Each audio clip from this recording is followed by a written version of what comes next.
नमस्कार दोस्तों।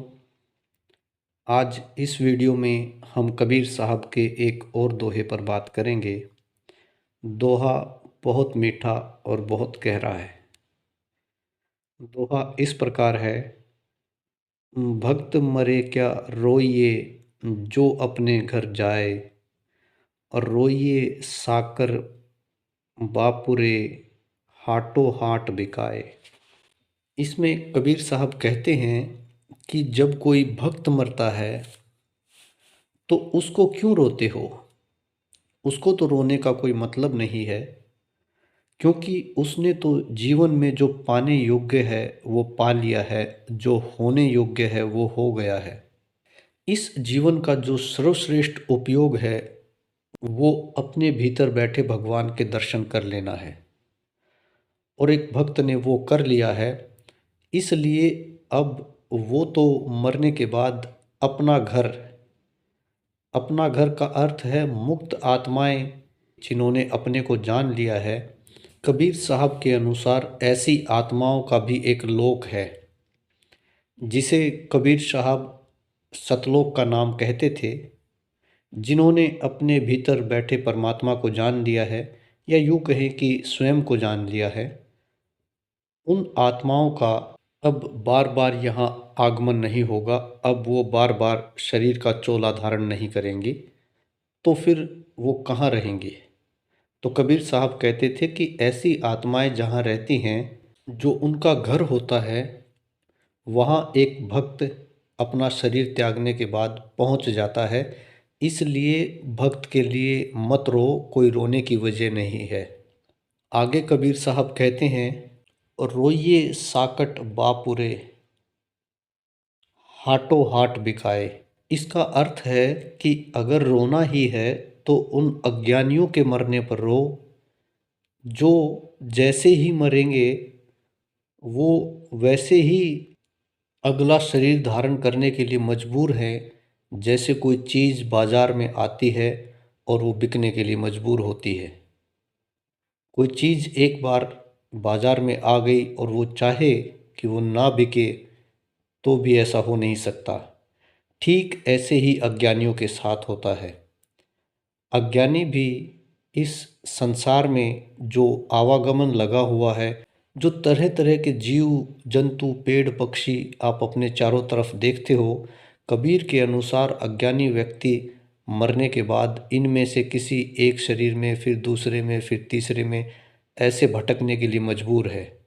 वो ऐसे ही भटकता है जैसे बाजार में कोई चीज़ भटकती है, कभी एक दुकानदार के पास, फिर किसी दुकानदार के पास, फिर किसी और के पास। और हिंदू शास्त्रों में तो कहा गया है कि 1,84 योनियों में भटकना पड़ता है अज्ञानी व्यक्ति को। 1,84 योनि का अर्थ है कि ऐसा माना गया है कि अलग अलग प्रकार के जो शरीर हैं उनकी संख्याएं 84 लाख होती हैं। कबीर साहब के अनुसार अगर मरने के बाद रोना ही है तो किसी अज्ञानी की मौत पर रोना चाहिए, क्योंकि उसको जीवन का अवसर जिस काम के लिए मिला था वह उसको किए बिना वापस जा रहा है, और वो तब तक भटकता रहेगा अलग अलग शरीरों में जब तक वो एक भक्त की भांति स्वयं को जान नहीं लेता।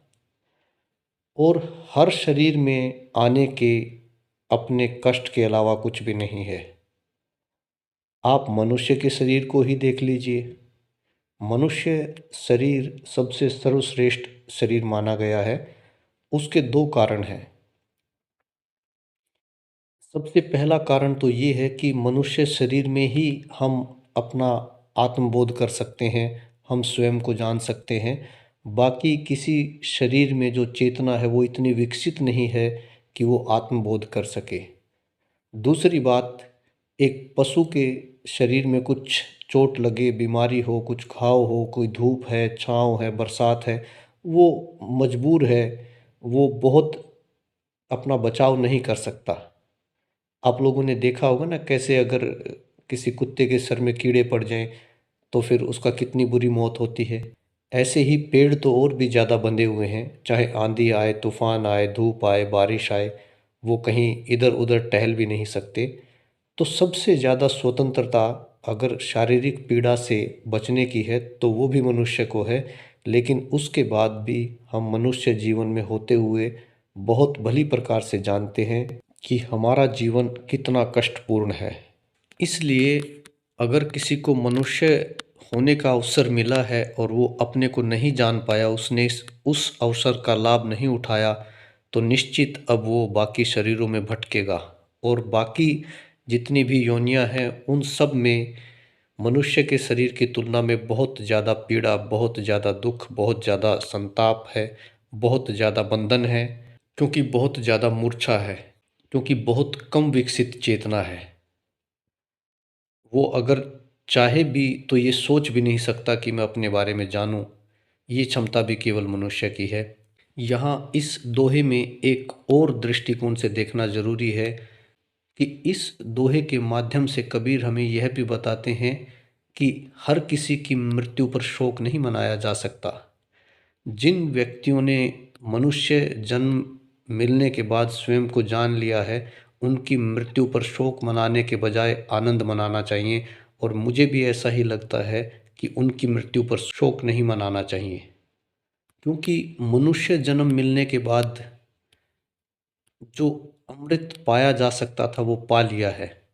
शरीर तो वैसे भी नश्वर था, जाएगा, लेकिन शरीर के जाने से पहले अगर किसी ने अमृत का स्वाद चख लिया है तो इससे बेहतर मनुष्य जीवन का कोई उपयोग नहीं हो सकता। ऐसे लोगों के लिए रोना नहीं चाहिए, ऐसे लोगों के लिए प्रसन्न होना चाहिए।